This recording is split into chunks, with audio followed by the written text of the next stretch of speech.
મહિનો હવે આવે છે બેહે છે. હા તે બે છે ને. હા તે હું આ આખા મહિના નેટાણા કરું છું તમને ખબર છે. હા તે કઈક નહીં લેવા જવું પડે એકટાણા કરું કઈક ફરાળનું બરાળનું. મારે ડાયાબિટીસ છે મારે આજ બપોરે કાલ બપોરે ખાવ તે મારે કઈક ફરાળ કરવા તો જોવે ને.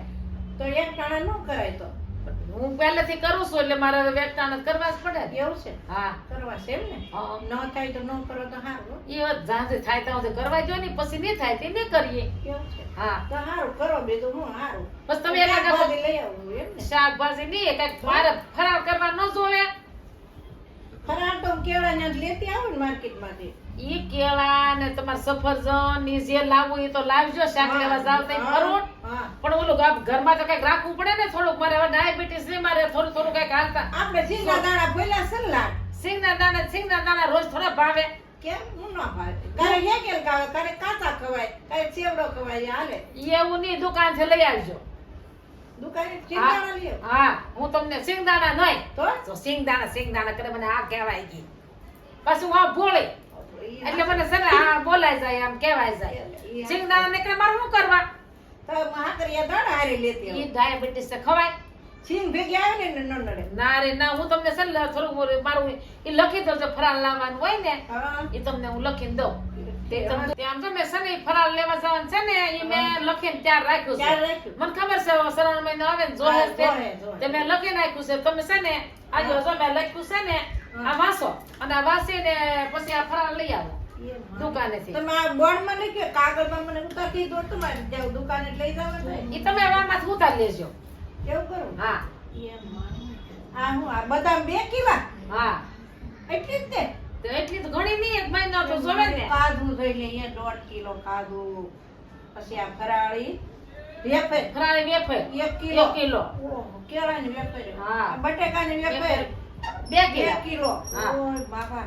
પછી અંજીર અંજીર 1 કિલો છે. 1 કિલો. દ્રાક્ષ હા એને 1 કિલો. હા ફરાળી લોટ હા 3 કિલો. 3 કિલો. આખા મહિનામાં એટલું ખાવું આખા મહિનામાં 3 કિલો અને જોવે. સાબુદાણા 2 કિલો. 2 કિલો ખીચડી કરવા ન જોવે સાબુદાણા. કેમ આખ્યો આમ ઓલ તો કઈ થવા માંડ્યું. શક્કર કેમ આમાં મળ્યા આ શક્કર જ આવે ને કઈ આ લેવા તો જાવ ખબર પડે તમને કે નીકળું લખીને દેવું જ છે. તમારે લઈ આવવાનું છે પછી સુકવાનું મારે છે ને હું સુકવી દે તમારે લઈ આવી દેજો ખાલી. અરે આ તો મારે લેવા જાવું અઘરું છે. આ ઓલા દુકાન વાળો કે આ કોણ ખાવાનું છે ને કોણ 3 મહિનો રહેવાનું છે. એ તો જે રહેતા હોય એ ખાય અને જો આ લાવવાનું બધું હોય હા. તો પાછું બધું છે ને હાંસવીને મૂકજો.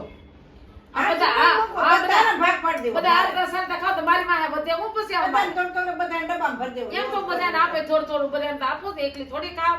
પણ અમારે તમારે કોઈને વાર રહેવા નહીં મારે એકલી રહેવાનું અમારે હોય. કોઈ વાન ન રહે એમ ન હા, રહે. તે મારે એકલી ભૂખ્યા રહેવાનું. ન રહી કે ના તમે ભૂખ્યા રહી શકો. હા એટલે આ બધા ખાવ તો ભૂખ્યા રહી શકો. તે આ આ જોઈ ને આખો તો મહિનો આજ બપોરે કાલ બપોરે ઠેક ખાવાનું. ખાવાનું. તે હા તે પછી મારે પાછા બપોરે છે ને તમે એકટાણા કર્યું ને તે કેવું કરજો ખબર છે દર વર્ષે કેવું કરો છો હું એ આજ એને ભજીયા કરજો આજ મને ગોટા કરજો એકટાણું કરીને તો એ પછી ઉપરથી આ ધાબો દેવો. પણ ઈ તો આજ બપોરે જ કાલ બપોરે ઠેઠ ખાવાનું હોય તે તેવું તો થોડું થોડું હારો ક્યારે કરે કે તો બે બટકા લે ને. લાડવા કરો એમ કે ખાવું બધું એવું ને કરવા એકટાણા. આપણે એકટાણા ક્યાંય ભાડ્યા છે ક્યાં જાજુ લખ્યું છે આ થોડું થોડું લખ્યું મેં તો. આ જાજુ થોડું કહેવાય. અને આ જો બટેકાની વેફર લખીને હા. ઈ નહીં આવે ઘેર બનાવીને ઈ ખાજો તળ. ઈ મને ઘેર ના બનાવી બહુ કડક ફીસ કટણ મને ન ભાવે એવી આવડી લઈ આવજો ત્યાં. આ ઘરની બનાવ્યું છે ઈ ખાતા હું તમને આળો ચડે હું આ એ તમે લાગે. ઘરના તળીને ખાજો બધા હું આવડ્યા ખાય. અમાર બધાને ઈ ખાવાનું. તમારા બધાને તમારે દાંત હારા તમારે દાંત હારા હોય ને દાંત હારા હોય મારે તમારે બધાને આમ ઓલે ઝાડના લોથા લઈ નાખવાના. અમાર બધાને આમ પીસડા હાલે. મારે એકતાનું હોય છે. જો શ્રાવણ મહિનો છે ને તો આવું કરાય આ ને પૂન થાય આવું લાવીને દઈએ ને તો પૂન થાય છે કળોયું છે પૂન થાય. ખવડાવીને તો એકટાણું કરીને હારું ખવડાવી લે પૂન થાય. અને કેળા ને સફરજન ખાઈ તો જુદા. એ તો લાવવાનું આમ છે. બધા લેવા બધા જાવ બધા. હા, એક શાક લેવા જાવ તે લાવવાનું છે. અમારો વિડિયો જો અમે ઉતારી સહી આ કોઈને ગમે કેમ થાય કેમ સારું લાગે છે કે નહીં હા, તો કે ક્યાંય અમારે comment માં બોલવામાં ફેર પડતો ફેર હોય તો અમને તમે કોઈ કોમેન્ટમાં લખીને કહેજો ને અમારો વિડીયો ગમે તો લાઈક કરજો, શેર કરજો, સબસ્ક્રાઇબ કરજો ને કોમેન્ટમાં લખવાનું ભૂલતા નહીં. જય શ્રી કૃષ્ણ.